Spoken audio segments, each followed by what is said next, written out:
बाबा वैद्यनाथ धाम, जहां स्वयं शिव वैद्य बनकर प्रकट हुए, जब समय का कोई माप नहीं था, जब इतिहास शब्दों में बंधा नहीं था, जब देवता भी अपने अस्तित्व को खोज रहे थे, तब हिमालय की गोद से बहुत दूर झारखंड की इस तप्त भूमि पर एक ऐसी लीला घटित हुई जिसने शिव को महादेव नहीं बल्कि वैद्यनाथ, देवों के वैद्य बना दिया।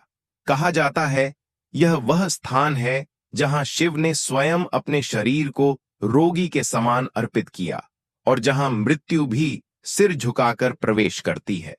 लंकाधिपति रावण, जिसे लोग केवल अहंकार का प्रतीक समझते हैं, वास्तव में वह शिव का सबसे बड़ा साधक था। उसकी साधना केवल शक्ति के लिए नहीं थी, वह शिव को अपने हृदय में बांध लेना चाहता था। कई वर्षों तक रावण ने हिमालय से लेकर इस भूमि तक अपने शीश काट काट कर शिव को अर्पित किए, और जब उसका 10वां सिर भी गिरा, तब स्वयं महादेव प्रकट हुए। शिव ने पूछा, मांग क्या है रावण? और रावण बोला, नाथ, मुझे ऐसा लिंग दीजिए जिसमें आप स्वयं वास करें और जिसे मैं लंका ले जा सकूं। शिव मुस्कुराए, पर वह मुस्कान रहस्यमयी थी।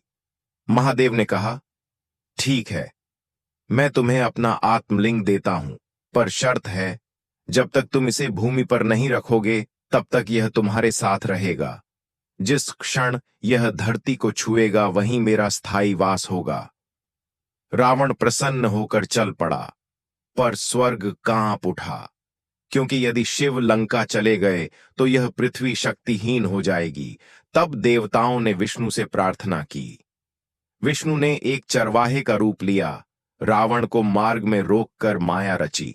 रावण को प्रकृति का वेग सहन न हुआ और उसने लिंग एक क्षण के लिए उस बालक को थमा दिया, और जैसे ही शिवलिंग भूमि से स्पर्श हुआ, धरती कांप उठी, आकाश मौन हो गया और शिव स्वयं उस लिंग में स्थिर हो गए।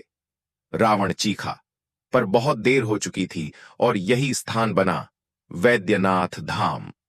लोक कथाएं कहती हैं कि रावण ने क्रोध में अपने शरीर को क्षति पहुंचाई, तब शिव ने स्वयं वैद्य बनकर उसके घावों को भरा और यहीं शिव पहली बार रोग हरने वाले देव बने। यहीं से यह विश्वास जन्मा कि जो सच्चे मन से वैद्यनाथ को पुकारे, उसका रोग चाहे शरीर का हो या आत्मा का, शिव उसे भर देते हैं। वैद्यनाथ धाम का मंदिर केवल स्थापत्य नहीं, यह साधना का जीवित केंद्र है। यहाँ घंटियां नहीं मन बजता है, यहाँ दीपक नहीं अंतरात्मा जलती है। कहा जाता है जो व्यक्ति यहाँ सच्चे पश्चाताप के साथ जल चढ़ाता है, उसके कर्मों की गांठ अपने आप खुलने लगती है। सावन में लाखों कांवड़िए सुल्तानगंज से जल लाते हैं, नंगे पांव, रक्तस्राव करते पैर, पर आंखों में थकान नहीं, क्योंकि कहा जाता है वैद्यनाथ स्वयं उनके साथ चलते हैं। यह यात्रा सिर्फ शरीर की नहीं, यह आत्मा की परीक्षा है। क्यों यहां आने वाले मृत्यु से भयमुक्त हो जाते हैं? क्यों कई रोग बिना औषधि ठीक हो जाते हैं?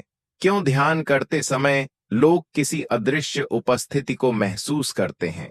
संत कहते हैं, क्योंकि यहां शिव अभी भी जागृत हैं। वैद्यनाथ धाम कोई स्थान नहीं, यह एक अवस्था है। यह वह बिंदु है जहां अहंकार टूटता है और आत्मा उपचार पाती है। जो यहां आता है वह खाली हाथ नहीं लौटता, चाहे उसे उत्तर मिले या शांति।